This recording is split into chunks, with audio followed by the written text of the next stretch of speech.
I'm excited to have Jill Rafter here today for a conversation. Hi, Jill. Hi, Erica. It's good to see you.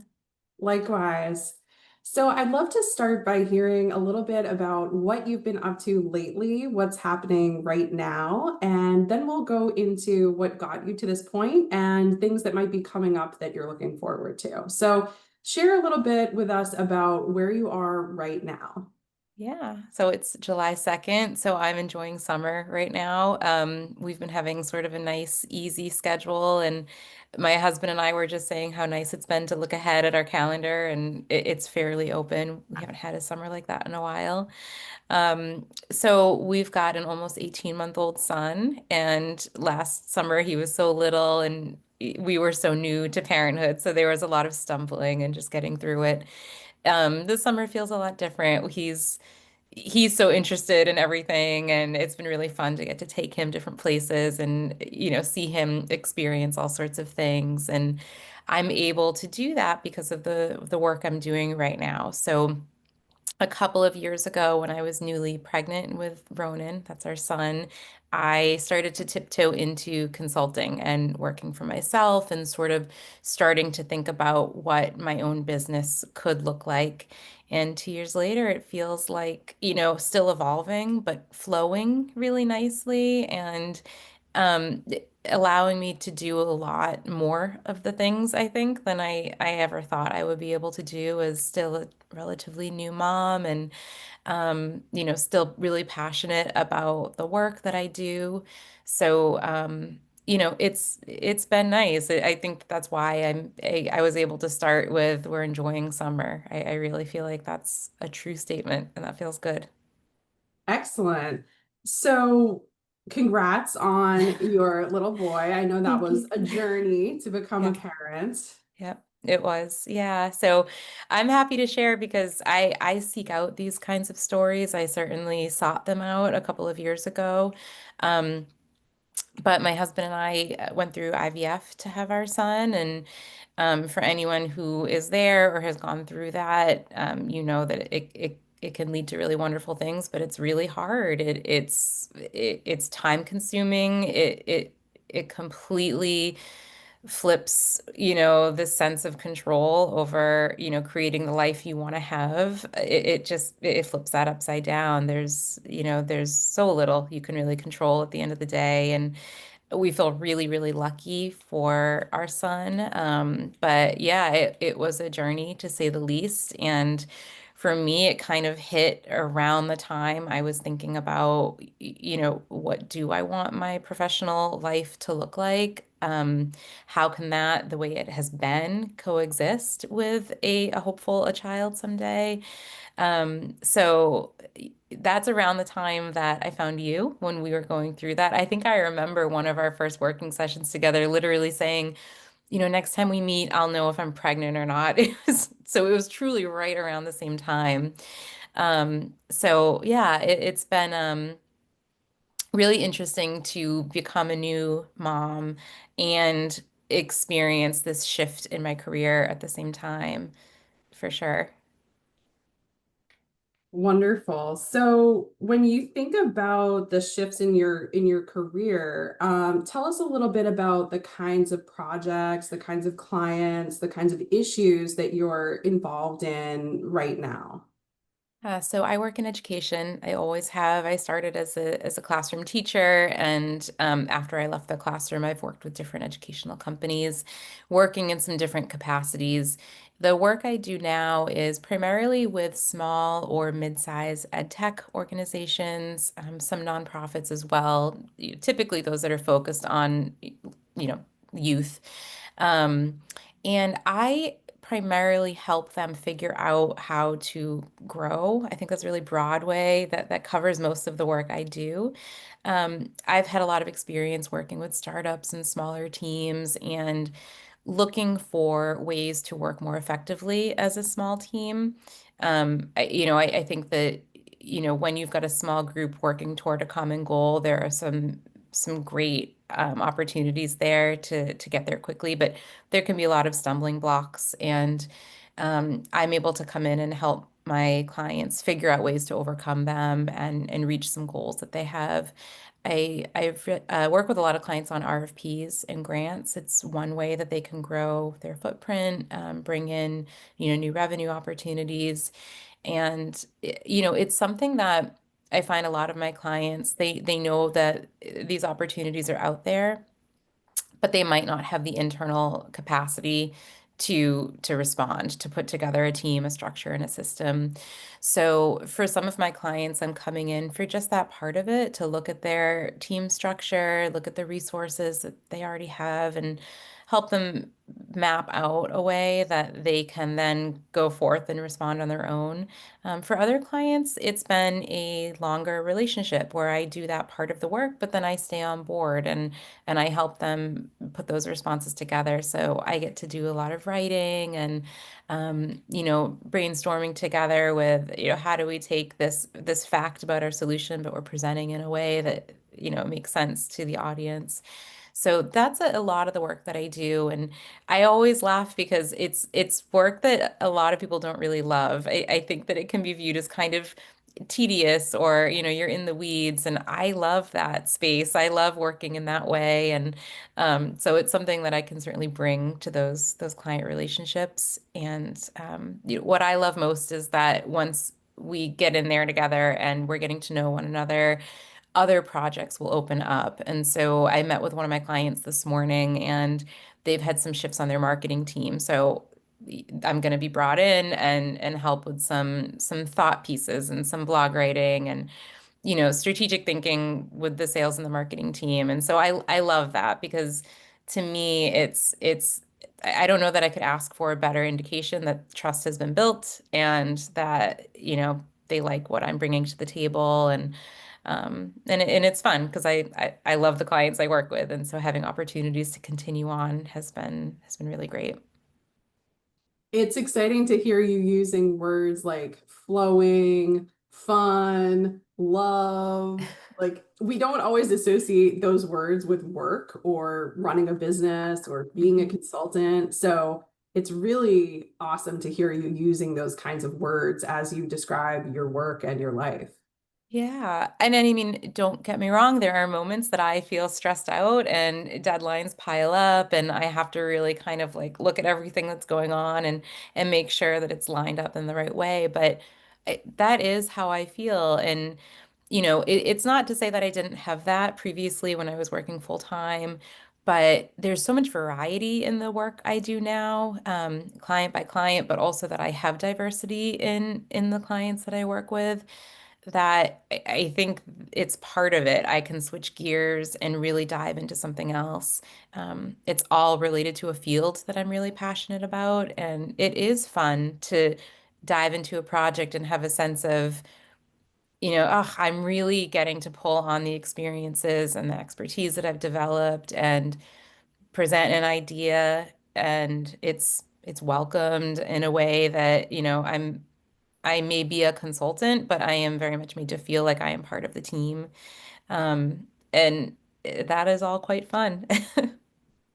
That's terrific because I know that a lot of people, when they're thinking about going out on their own, being an entrepreneur, being self-employed, what have you, they sometimes think that that's going to mean that they're going to be isolated. They're going to be alone. They're not going to have a team. They're going to be lonely.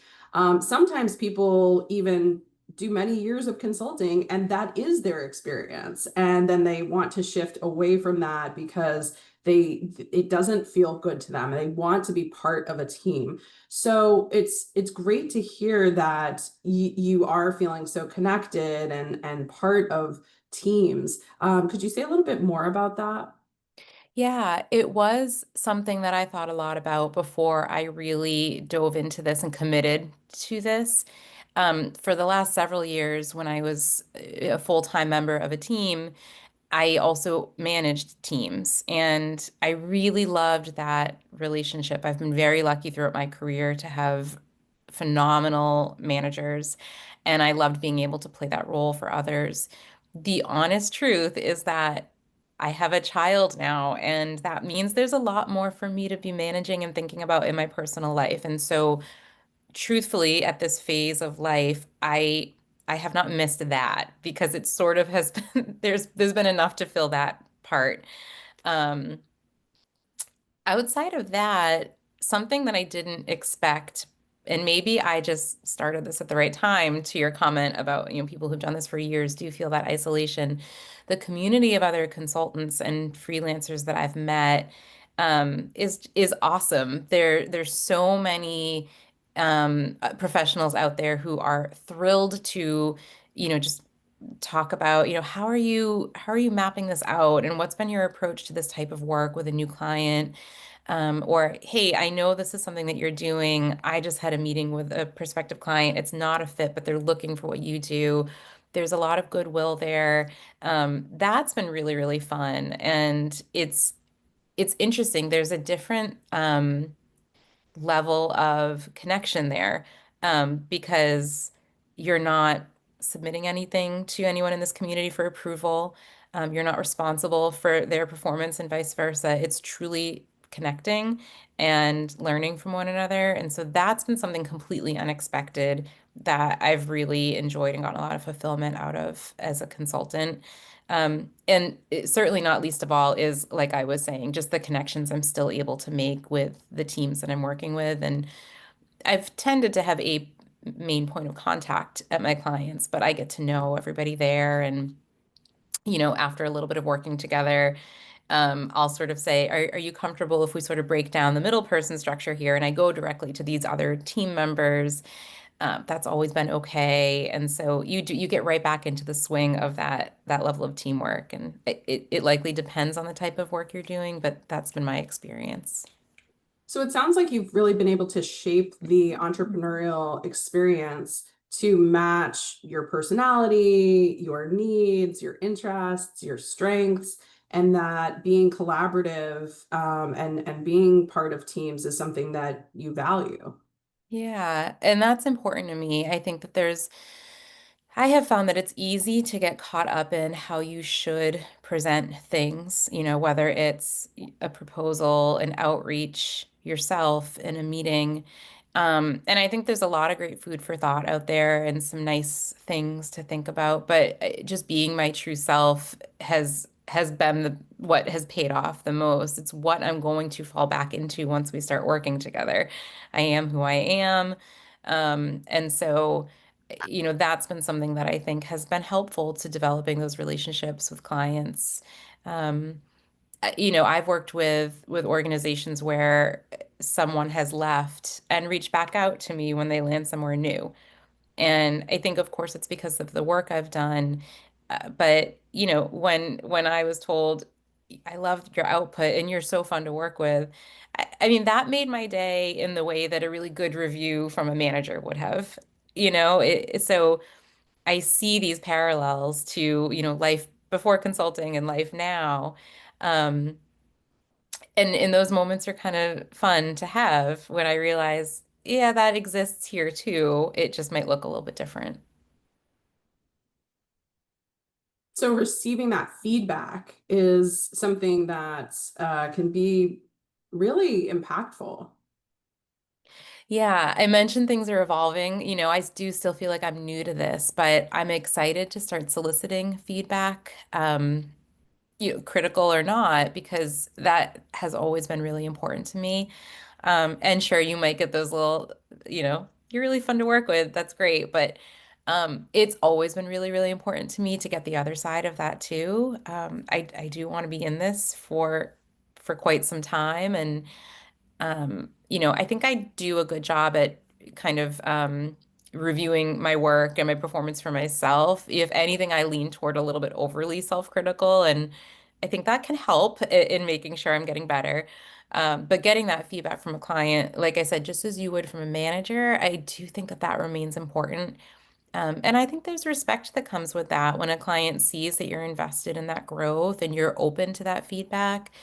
Part of it is just you're I guess if you can think of when you're full-time and you have a new manager, there's that phase of figuring out how does this person like to work with their reports. You're sort of doing that more regularly every time you get a new client. And so there's that phase too, where it's not about what about the work I've done, Would you like to change? It's more preemptive, you know.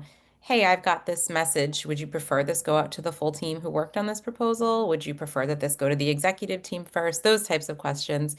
But I think being open to that level of feedback is important. And so it's happened, but I'm looking ahead to getting a mechanism in place where, you know, I can collect that more regularly.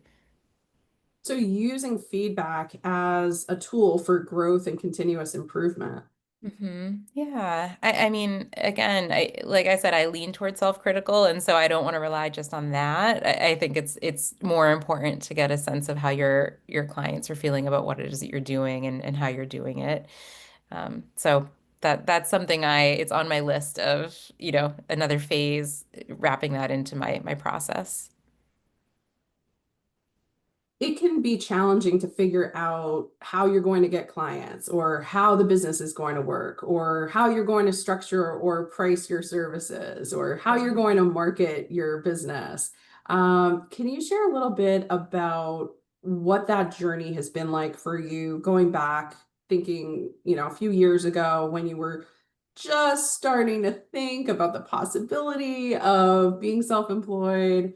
How did you make the leap to be self-employed, given that there were all of these questions and unknowns? It was unfamiliar territory in many ways. Yeah. So again, I'll keep up with the honesty. Around the time that you and I had started to work together, it was probably just a few months later, I, for the first time in my life, was laid off from my full-time job. It was this sort of monster that was always in the back of my mind. And I think you and I talked about that. It was just I never had reason to believe based on performance, you know, I would be laid off, but I also know that's not always in your control. So you helped me think about, okay, well, let's pretend it happened. What would you do? And so thinking through what those steps would look like, it made it a little bit less scary. This was a few months before there were the layoffs. So we were doing Yes. some scenarios, if Hmm. I remember correctly. Yes, it was just oddly good timing. But one of those scenarios was I was afraid to even say it, you know, well, could I just be on my own? What would that look like? And I think painting a picture of that and really thinking about what it would look like, what I would, you know, what I would do, what I would have to get ready. I hadn't ever let myself get that far into that thinking. I think it's like a lot of things in life until you've done it, it felt off limits to me. And it didn't after our work together because I realized that it's doing what I do, but in just in some different ways. And once I did get laid off, I think the big part was, well, but there's no security that comes with consulting. And it's like, well, can you say that about a full-time job? And so that helped me say, well, then I'm just going to explore this. We're going to see how this goes.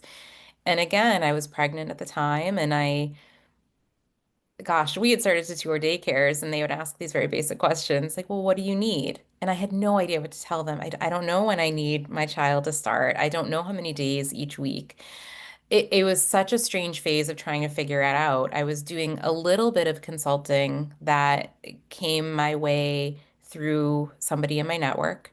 Um, and I was also interviewing for full-time positions. And it was very clear to me, which felt like it would allow for me to become a mom and not feel this pressure to jump right back into things. You know, not news to anyone, but starting a new job while pregnant, there's no guarantee of any sort of a decent leave. And so that was scarier to me to have this child that we'd put everything into having. And after honestly, one job I was offered after 6 weeks going back because I only would have been there for a few months.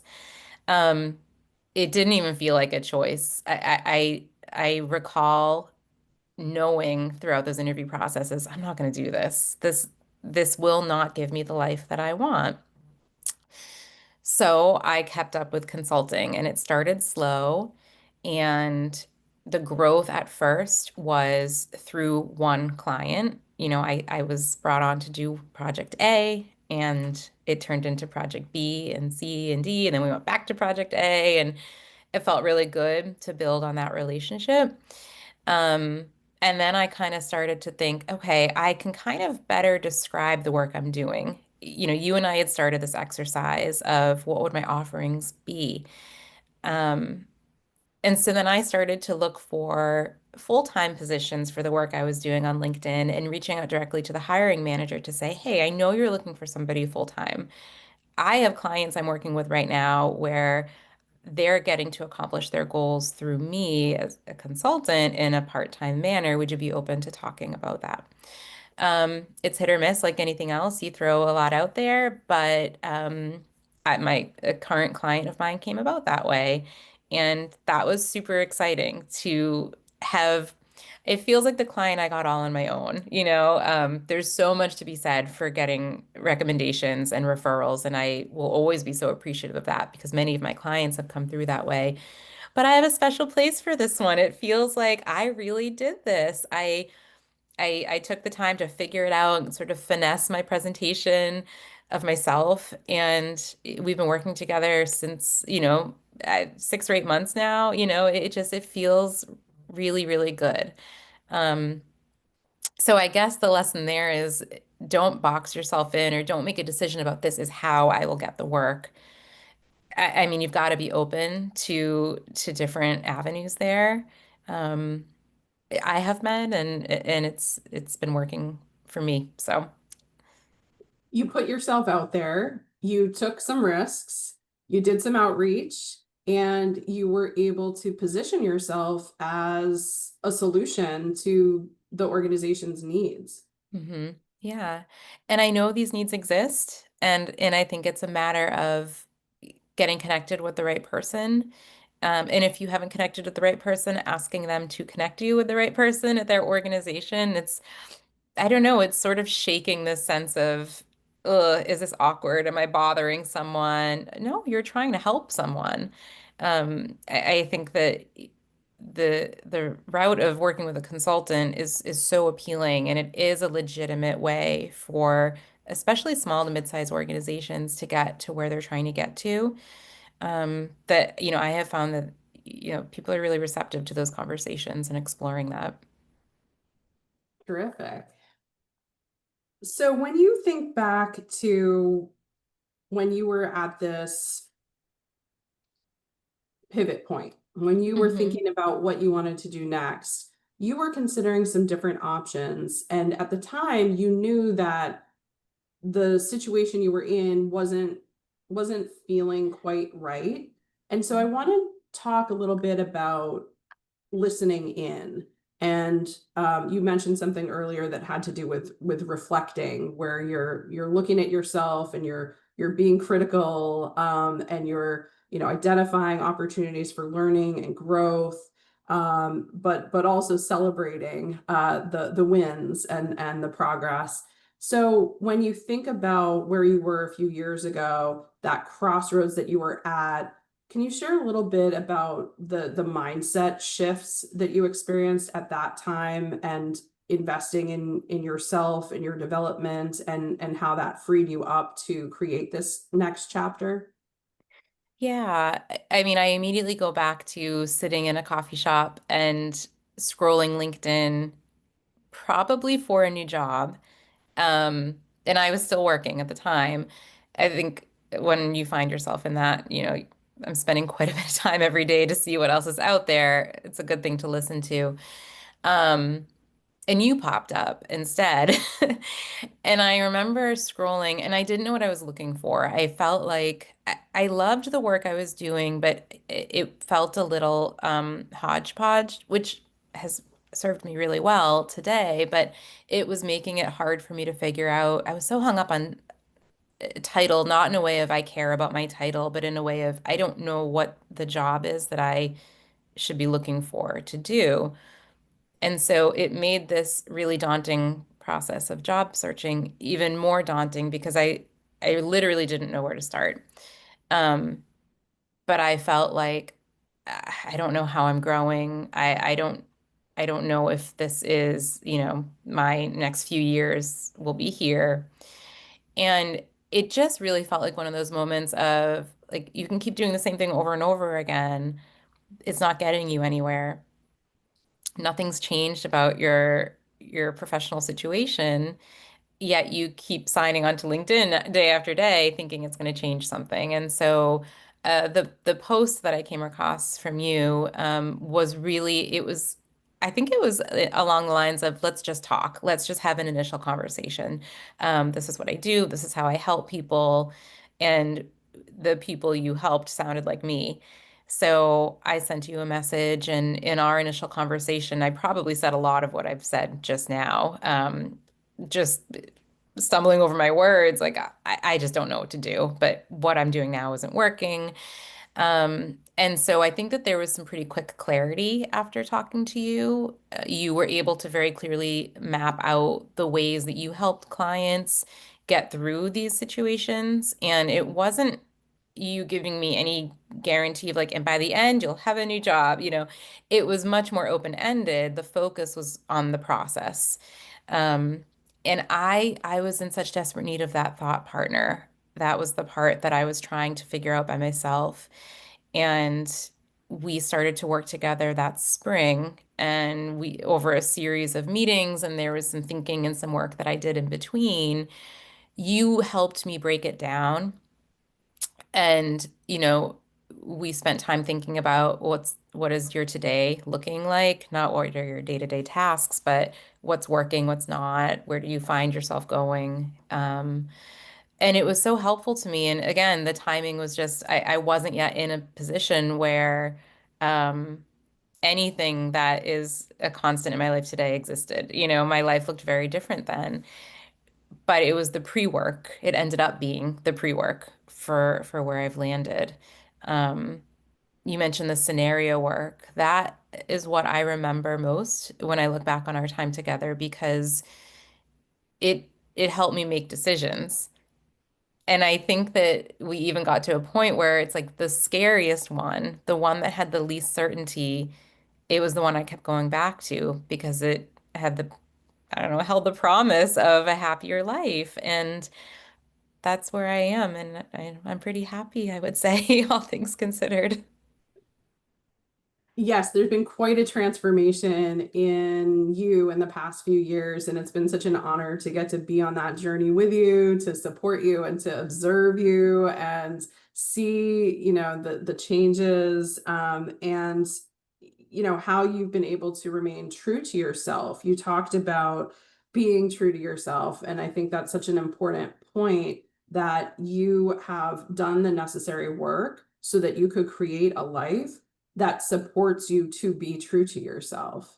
And that really involved moving through fear. There were a lot of fears, as there are with most people much of the time. Could you say a little bit about the kinds of fears that you were having back then and what enabled you to move through those? And it sounds like even really lean into them because you just said, the scariest option that we talked about was the one that you were really gravitating toward. And ultimately that played out and your life is quite beautiful today. So could you share a little bit about the fears that you needed to work through? Yeah, I there are a couple categories of fears, and again, something that I want to acknowledge is the reality of earning an income. Like it's not the case for many people that they can say, I'm resigning and I'm just gonna go at it on my own, and we'll see how it goes. Um, I don't know, most people have rent to pay or a mortgage to pay. And so that part was a very real piece that, my husband and I spend a lot of time talking about. Um, you know, he is gainfully employed and we are a household where we both contribute to that household income. And it's important that continue in the long run.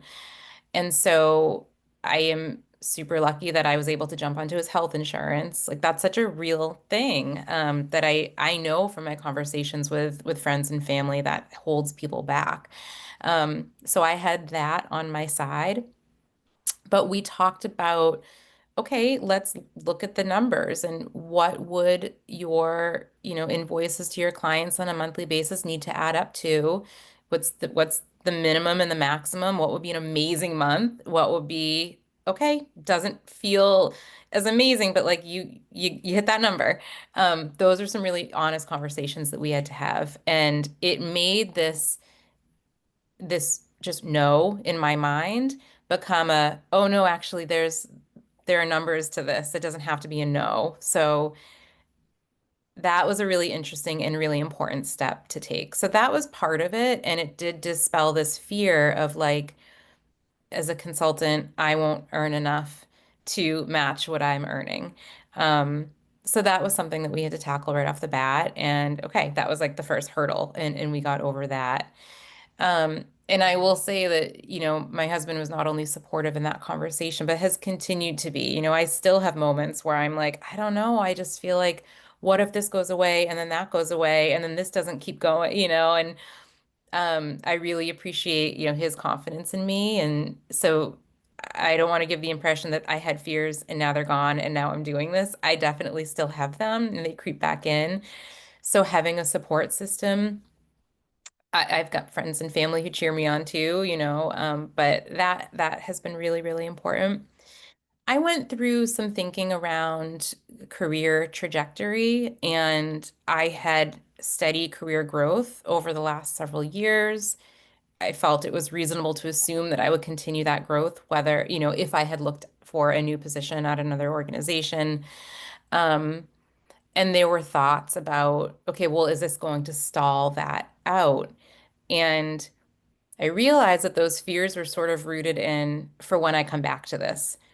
And I try not to think along those lines anymore. I don't know if or when I would ever feel like, okay, now the right thing for me is to work for one organization full time. I may get back there at some point. I absolutely see the value in the work I do, though, and how that would not be seen as, oh, you took a step back or you stopped working. Um, there are a lot of very strategic conversations that I'm involved with, and I meet with executive leadership teams regularly.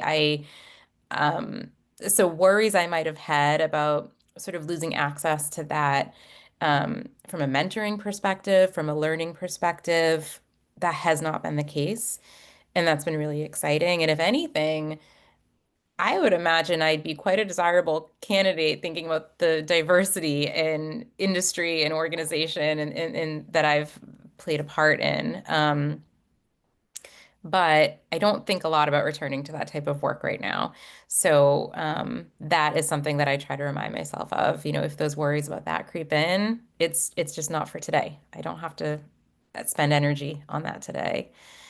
Um, and I think the fears of being full time and missing out on my son were greater than anything else.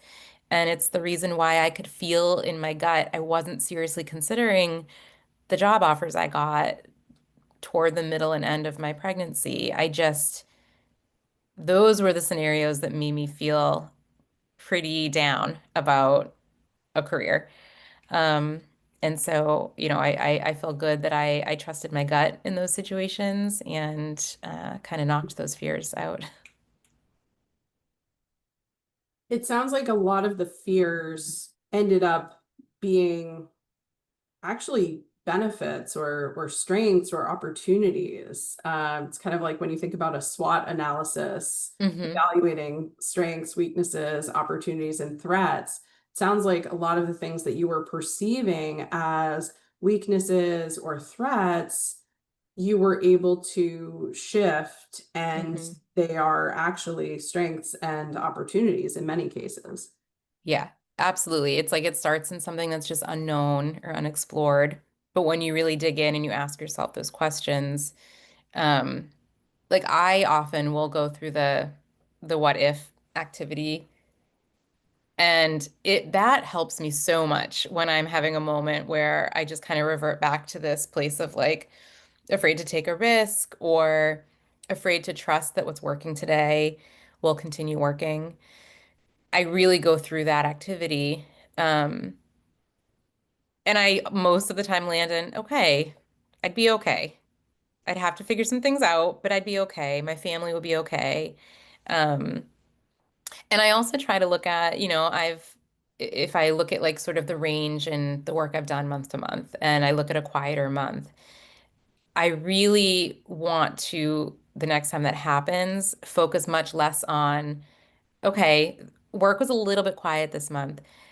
But think about all the extra time that I had to be with my family and honestly for myself. I mean, we have gotten into a rhythm over the last few months where my son is in daycare 3 days a week and I work on those 3 days. And the 2 days that he's not in daycare, like I'm all his. And I love that. Um, but on the daycare days, if I'm really efficient and I'm able to get what I need to get done, I can return a couple things that have been sitting on the counter and I can I love to do food prep, so it's like okay, I can chop up a bunch of veggies and get those ready for the day and I can read a book, or honestly catch up on a show. And that is really important too. And it so again, sort of like the fears end up being these benefits. I think that's really important, that perspective, because I could look at a month where I had time to do all of those things and instead focus on, yeah, but I worked like 10 hours fewer than I did the month before. But man, oh man, was there a lot of value in those 10 hours that I got back for myself and for my family. And that is a big lesson in this. I'm only a few years in, but I feel like you'll drive yourself into the ground if you look at it as you've got to look at a little bit of a bigger picture. No, you're not getting the same paycheck every 2 weeks that you would have if you were working full time. That is not what this looks like. So taking a step back and maybe looking at it quarterly, I think is just a little bit better for my mental health around it all. And it helps me enjoy the quieter times for certain. Absolutely. So, looking at your life holistically, I'm getting the sense that not only are things going well in terms of your business and really continuing to explore what it is for you to show up authentically as a consultant and get to be part of these projects and work with these teams, but you're also getting to explore what it looks like to really be present with your family, to take care of yourself, and to be present and enjoy the moment, whether it's food prep or something else. But really having that space and that time and recognizing that every month is not going to look the same. The revenue is not going to be the same all the time. There are going to be these peaks and these valleys. And what do you do both in terms of mindset and in terms of more kind of tangibly and physically, how are you using your time and your energy and your money, right? Because that's a part of decision making as well during those times that are slower when there's not as much client work or not as many proposals to get out the door and really focusing on that because to your point, Jill, it's really easy to burn out as somebody who's self-employed and a new parent and all of these different things. But what I'm hearing is that you're really taking advantage of those slower moments to take care of things in, your life. Mhm. And by pacing yourself in that way, you're creating a more sustainable, not only business, but also broader lifestyle. Yeah. I mean, you said it perfectly. And it's, again, when you and I started work together, I don't think I mean, we thought about this scenario in a way, but I couldn't have quite imagined how it all would have felt at that time. Um, and I do feel lucky, even though these were choices I made. Um, there are, like I said, there are sort of systems and supports in place that helped me make some of these choices. And I just feel so lucky. Again, I don't want to have rose-colored glasses on or misrepresent, but there are a lot of days where I sort of look around and I'm like, what if I hadn't made these choices? I wouldn't have had this day. Um, and I feel super lucky and super grateful for that. I think that it's with my son, it's every day is you won't get it back. They grow and change so quickly. And I think he and any other future children we might be able to have get to sort of see that, their parents work really closely together to make sure that their needs are met and that they feel loved and that they have a mom who is working and doing really well there and keeping a focus on her career and is also able to be really present for them. And I know how hard that is for so many parents. And for me, I just felt like the way to do that is the way I've chosen. And I'm super grateful for that. Gratitude is definitely a feeling that I get as I'm hearing you share. Gratitude for, this life that you've created. And there have been a lot of decisions along the way. You have had to take some risks. You have had to believe in yourself and your ability to figure things out and to recover and be adaptable so that when there are bumps in the road, it's not the end of the world. It's simply a bump in the road that you can get past. Yeah, yeah. And I think something I try to remind myself is for every scenario I might catch myself imagining about the challenges that could be around the corner, it could be the opposite. I've had experiences where, this great referral comes in, and within a few weeks, I'm like deep into a new project. And it's like, okay, well, that's what I need to be thinking about sometimes too. It's like anytime I catch myself thinking, what if this all goes away? I do think it's important to counter that with, okay, but what if something else great comes along? And it's not to put your guard down, but it's just to remind yourself of the reality of things can go well just as much as they can go poorly. So keeping that in mind is it's something else I try to do pretty Yeah, actively. Again, I still work on all of this. checking that negativity bias that you Yeah, yeah. have is really important. So I'm curious, as you think about what's next, any kinds of projects or clients or professional development that you're excited about for the next few months or even years? Yeah, I'm excited to take a look back at a lot of the work I've done this summer and put together some um some articles or some writings on that to sort of show prospective clients this is what a relationship would look like if we were to start working together.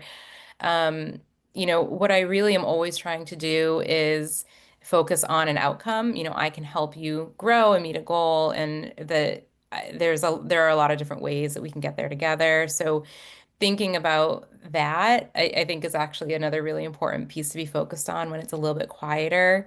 Like, okay, well, let's get to know some new people and some new clients. I'm excited to continue thinking about, what are some tools and systems I can look into to make some of the more administrative pieces of my work a little bit easier. I think it goes back to, how do you start? And I I don't think you can have all of that figured out at the very beginning. And so you jump in, and you and I have talked about this, and you've recommended some tools to check out, what's a really efficient tool for invoicing clients, and how do you track your time when you're working in this way? And And I know I, about a whole bunch of new ones now than good, several months ago because I'm good, right? discovering. So we'll have another conversation about that. Yeah, business tools, systems, and Yeah. everything for sure. That'll be another episode. You could do a whole episode on that because your needs are changing and sometimes you have to do things for a few months to figure out what's not working. But then the tools that are available are also changing all the time too. So that's something to kind of keep an eye on. So right now, short term, I'm excited to enjoy the summer and kind of keep up with everything. And I think when we get into the fall, do a little bit of like a retrospective on the work I've done and figuring out, okay, how do I kind of get this to the next level? I have some goals that I keep in mind about, how many clients am I working with at any given point in time, the nature of the projects I do, what feels the best, is it sort of so, thinking about that, like what I want to really carry forward. Um, and I don't know, I appreciate this opportunity because I do think so much about um, becoming a new parent and trying to navigate this and feeling like it's this I either work or I don't. And in some cases, neither is right. And I for me, it was helpful to see some examples of different versions of those options and some options in between those two. So being able to share a little bit about what this has looked like for me, I really appreciate you, connecting with me and giving me this chance to share my story a little bit. So, more opportunities for me to share that. I think a lot about where a lot of this started is I love writing. And so, can I do a little weekly series that talks about, lessons as a mom and as a consultant? Because there's so many parallels. There's so many things that I experience with Ronan. And I laugh at how much it reminds me of something that I've experienced with a client or with a project that I was working on. And so those are some things that I think about. It feels like another phase of the work. But I'm So excited thinking about it. on Yeah, that note, I remember that you love writing and I share your love of writing. So I'm going to put you on the spot and ask sure. you when it feels like the time is right, because timing was a theme that came up a lot in our conversation and it's so important. But when it feels like the time is right, what is a specific small next step that you feel you will take that will get you closer to where you want to be in terms of having writing be a really present part of your day-to-day life? I think it's the beginnings of a plan. It's picking something. And so that something could be, what would I title the newsletter? Or when will the first newsletter go out? These are some things that we did together too. And you even encouraged me, like, get a draft to your sisters. It doesn't have to be, again, it's not this binary thing. Like it's either you never post it or it goes out to everybody on your LinkedIn feed, so picking an element of it and committing to that element. And I think that lesson, you know, it reaches to so many different things in life. Just start. It doesn't have to be good. It doesn't have to look like what it's going to look like in 3 or 6 months. Um, but Right. it's And so better you than just nothing. right. So you just said, you don't have to have it all figured out to start. And what I'll point out is that you said that you need to do some planning. So Yeah, I'm going to yeah. push you a little bit because I know you can be super analytical, and I know that really comes in handy for the kind of work that you're doing, and being really detailed. But I want to push you a little, Jill, and I want to invite you to give yourself permission to just write something and share it and see how it feels, and then learn and grow and adapt from there. Yeah, I like that because I certainly have an hour a week and it doesn't have to be a novel. Just kind of getting a few ideas out. So I appreciate that. And you're right, I contradicted myself right there. I'll make a plan to start someday is the same as saying, I'd like to do this someday. It's just an in between. There is a phrase I like to share with people, which I feel is appropriate right now, which is, what are you waiting for? Yeah. Yep. And I am lucky to have a lot to look back on to say I don't need to wait. I've kind of proven this out that again, the way I work today, July 2nd of 2025, looks very different than July of 24 and 23. And I was consulting both of those Julys. So it needs to change. Everything that you're doing, it needs to be evolving in my perspective.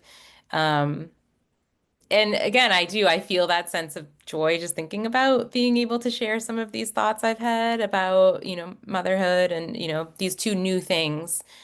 So I appreciate the push.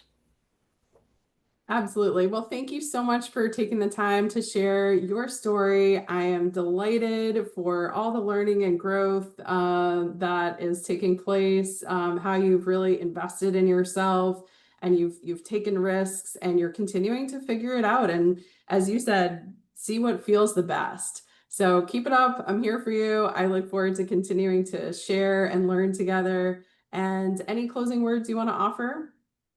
I so appreciate you. I mean, you were a huge part of this, just giving me a lot of the tools and the confidence that I needed to get going. And so I appreciate having you as a coach and a friend and a colleague. And um, for anyone watching, if you want to connect about, any of this on a little bit of a deeper level, I'd love to do that. And if you're watching and you would like to work together, or you've got a friend or colleague who you think might sort of fit, with the type of work that I do, please reach out. I can give my email here. It's Jill We'll at include Jill. it in the show notes, the Perfect, information perfect. about how to reach you. Okay, Excellent. So terrific. please do. Yeah. Thank you so much for your time. Take care. Thank you. Appreciate you, Erica.